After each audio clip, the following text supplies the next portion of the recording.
You can support In the Past Lane with as little as $1 a month. Just go to the support page at our website, inthepastlane.com. Thanks. We the people of the United States, in order to form a more to perfect huddled union, masses yearning to breathe Consider free. that we shall be as a city upon a hill. that all men and women are created equal. Give me liberty or give me death. Nobody's free until everybody's free. And the government of the people, by the people, for the people, shall not perish from the earth. Hi there. Welcome to In the Past Lane, the podcast about American history and why it matters. Brought to you by SBI, Snoring Beagle International. I'm your host, Historian-at-Large Edward T. O'Donnell, and this is episode 181. Every week here at In the Past Lane, I bring you the key events and birthdays of notable people that took place this week in U.S. history, with special attention to one important story. So what's happening this week at In the Past Lane? Well, I'm enjoying this new slimmed-down version of the podcast. Long-standing listeners will know what I'm talking about. Most of the episodes before January 2020 featured awesome deep-dive interviews with historians about their new books. I love these interviews, and I still get a lot of positive feedback about them from new listeners. But a single full episode of about 40 minutes length with an interview took me about 20 hours to produce, and I was doing that twice a month on top of my full-time professor duties. It was a blast, but totally unsustainable. So I've reluctantly given up these interviews, at least for now, and instead I'm focusing on shorter episodes that have a main feature story, plus some key events and birthdays of notable people. So let me know what you think, and if you have any suggestions. All right, here's what happened this week in American history. Let's start with this. On February 20th, 1939, 81 years ago this week, 20,000 people gathered in New York City's Madison Square Garden for what was billed as a pro-American rally. Upon entering the stadium, attendees saw a 30-foot-tall banner featuring the image of George Washington. Red, white, and blue American flags were everywhere, and the festivities began with a rousing rendition of the Star-Spangled Banner. But this was no ordinary political gathering. Indeed, interspersed among all the symbols of American patriotism were swastikas, Nazi uniforms, and banners that read, "Stop Jewish Domination of Christian Americans." It was 1939, 6 months before the start of World War II, and 20,000 American Nazis had come together to praise Hitler, pledge loyalty to America, and denounce Jews as a threat to white Christian America. It was one of the most flagrant and vile displays of antisemitism in American history. The group behind the rally was the German American Bund, Bund being the German word for federation. This German American organization had been founded in 1936 by a man named Fritz Kuhn. It wrapped its pro-fascist, pro-Nazi antisemitism in the mantle of American patriotism. They presented themselves as the defenders of America from subversive communists and Jews who were plotting to undermine American values and Christianity. The Bund held summer camps for families, published pamphlets and magazines, and held high-profile public events like parades and rallies. Within a few years, the organization boasted tens of thousands of members and countless more supporters and sympathizers. But by 1939, as American opposition to Hitler and the Nazi regime grew, Bund membership began to decline. So, in an effort to boost its fortunes, the German American Bund booked a rally in the nation's premier venue, Madison Square Garden. The Bund's founder, Fritz Kuhn, knew the event would spark outrage and protest, but he didn't care. Controversy was just what he wanted. It was free advertising, and he thought it would surely bring more Americans to support Nazism and fascism. New York City officials were less than thrilled about this event. Nonetheless, they rejected calls to stop the rally. The mayor, Fiorello LaGuardia, reasoned that the negative publicity from the event would actually hurt the Bund's popularity. So, instead of canceling the event, the city put 1,500 policemen in and around Madison Square Garden on the night of the rally. The heavy police presence proved a wise move, as tens of thousands of anti-Nazi protesters showed up, many looking for a fight. Inside Madison Square Garden, the rally went off perfectly, just as Fritz Kuhn had planned. There was music and speeches, interspersed by frenzied cheering, emphatic Nazi salutes, and shouts of Heil Hitler. The grand finale was a speech by Fritz Kuhn himself. He denounced Jews and communists as menaces to America. He likewise denounced President Franklin Delano Roosevelt, referring to him repeatedly as Franklin Rosenfeld, and his popular New Deal programs as the Jew Deal. Roosevelt, of course, wasn't Jewish, but fascists like Kuhn saw him as an agent of Jewish-inspired socialism. "We with American ideals," shouted Kuhn, "demand that our government shall be returned to the American people who founded it," implying, of course, that Jews are somehow in control of the country and that they were not then and never could be true Americans. Kuhn continued, "If you ask us what we are actively fighting for under our charter, first, a socially just, white, Gentile-ruled United States. Second, Gentile-controlled labor unions, free from Jewish Moscow-directed domination." The crowd roared in approval, and thousands of arms shot forth in a Nazi salute. But then something extraordinary occurred. A Jewish American man named Isidor Greenbaum, who somehow had managed to sneak into the rally, jumped on the stage to denounce Kuhn and his hateful movement. Policemen and Bund guards pounced on Greenbaum and pummeled him with their fists before dragging him off stage. Greenbaum's nearly suicidal act of protest didn't stop the rally, but it stands out as an incredibly courageous and selfless act in defense of America's ideals of democracy, tolerance, and inclusion. For his troubles, Greenbaum was arrested and fined $25 for disorderly conduct. Several dozen more protesters outside were also arrested for scuffling with the police and Nazis. The Bund's membership declined rapidly after the event, as the American public became more and more aware of the evil actions of the Nazi regime and as a full-blown anti-Nazi movement took hold in the United States. Fritz Kuhn was soon arrested for embezzlement of Bund funds and sent to prison. During World War II, he was stripped of his U.S. citizenship and, following the war, deported back to Germany. To most 21st century Americans, this story of American Nazis is alarming and, frankly, hard to believe. Photographs of Bund events are especially shocking. I'll post a link in the show notes to a photo essay that recently appeared in The Atlantic that shows thousands of Americans in places like suburban New York and New Jersey giving the Nazi salute as a German American Bund parade goes by.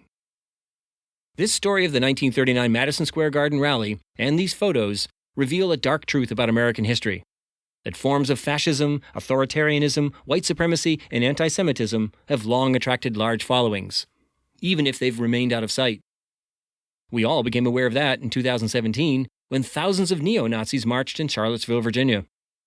But this story also reveals a brighter side of American history: that brave Americans, like Isidor Greenbaum and the thousands of anti-Nazi protesters who showed up outside Madison Square Garden, have always stood up in the face of injustice. If you want to know more about the 1939 Nazi rally at Madison Square Garden, I highly recommend an episode of the magnificent podcast, The Memory Palace. It's titled Episode 109, the year Hank Greenberg hit 58 home runs. I also recommend the 2017 documentary about the rally titled A Night at the Garden. I'll put links in the show notes to both these things. So what else of note happened this week in U.S. history? February 18th, 1929, the Academy of Motion Picture Arts and Sciences announced the winners of the first Academy Awards, or what came to be known as the Oscars. Hollywood was still in its infancy at this point, so the announcement came with little fanfare. In fact, it was more of a press release than anything else. The Academy did hold an awards ceremony a few months later in May, where it handed out the first gold statuettes. Best Picture? That went to a World War I drama titled Wings. February 19th, 1963, Betty Friedan's feminist manifesto, The Feminine Mystique, was published. The book offered a searing critique of society's notion of the ideal woman as a married homemaker with children living in the suburbs. Friedan claimed that millions of American women were living quiet lives of despair trying to live up to this ideal, which she called the feminine mystique. The feminine mystique, wrote Friedan, has succeeded in burying millions of American women alive.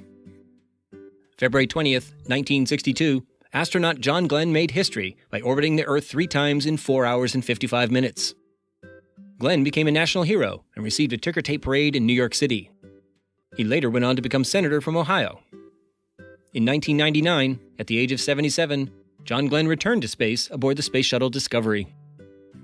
February 21st, 1965, civil rights leader Malcolm X was assassinated in New York City.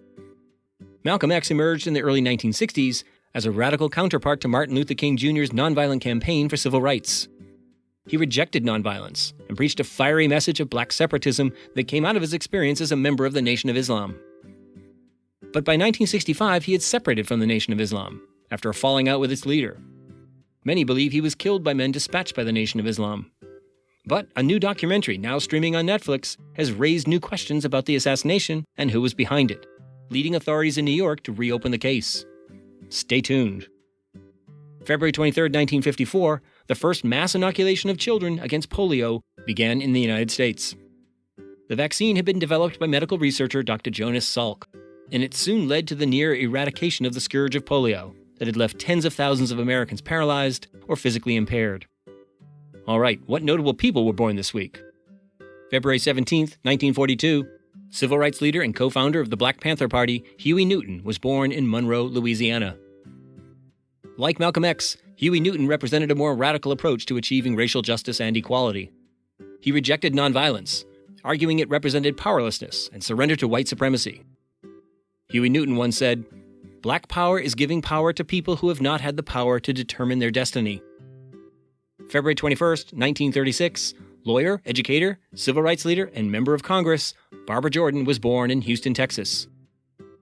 Jordan earned many firsts in her political career. She was the first African American since Reconstruction elected to the Texas State Senate, the first Southern African American woman elected to the U.S. House of Representatives, and the first woman to deliver a keynote address at a Democratic National Convention. That occurred in 1976. Throughout her career, Jordan was a powerful voice for social justice, calling upon the nation to live up to its ideals. She once said, "What the people want is very simple. They want an America as good as its promise."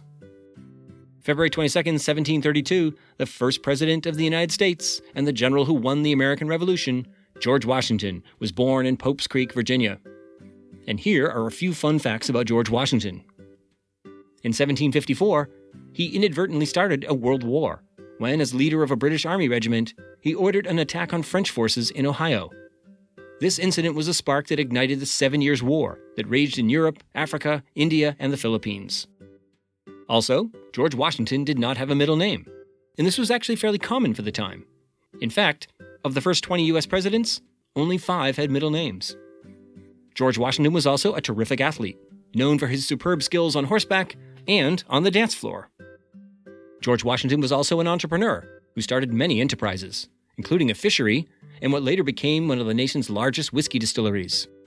And George Washington is the only president unanimously elected, and he did it twice.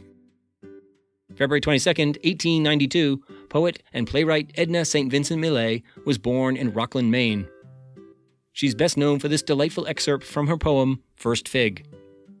"My candle burns at both ends, it will not last the night. But ah, my foes, and oh, my friends, it gives a lovely light." Okay, time for the last word. Let's give it to Barbara Jordan, who was born 84 years ago this week. Here's a portion of a speech she delivered at the Democratic National Convention in 1976. It's a call to action that still speaks to us today as a nation divided. "We must look to the future. Let us heed the voice of the people and recognize their common sense. If we do not, we not only blaspheme our political heritage, we ignore the common ties that bind all Americans. Many fear the future. Many are distrustful of their leaders and believe that their voices are never heard. Many seek only to satisfy their private interests. But this is the great danger America faces, that we will cease to be one nation and instead become a collection of interest groups. City against suburb, region against region, individual against individual, each seeking to satisfy private wants. If that happens, who then will speak for America? Who then will speak for the common good? This is the question which must be answered in 1976. Are we to be one people bound together by common spirit, sharing in a common endeavor? Or will we become a divided nation? For all of its uncertainty, we cannot flee the future. We must not become the new Puritans and reject our society.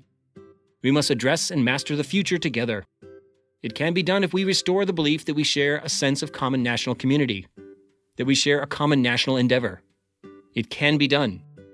A nation is formed by the willingness of each of us to share in the responsibility for upholding the common good. A government is invigorated when each of us is willing to participate in shaping the future of this nation. In this election year, we must define the common good and begin again to shape a common future. Let each person do his or her part.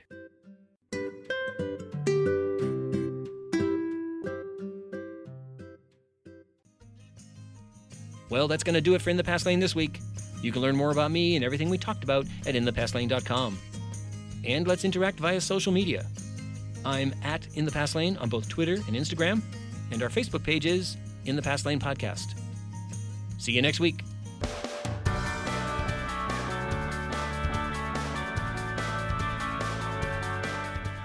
SBI, Snoring Beagle International.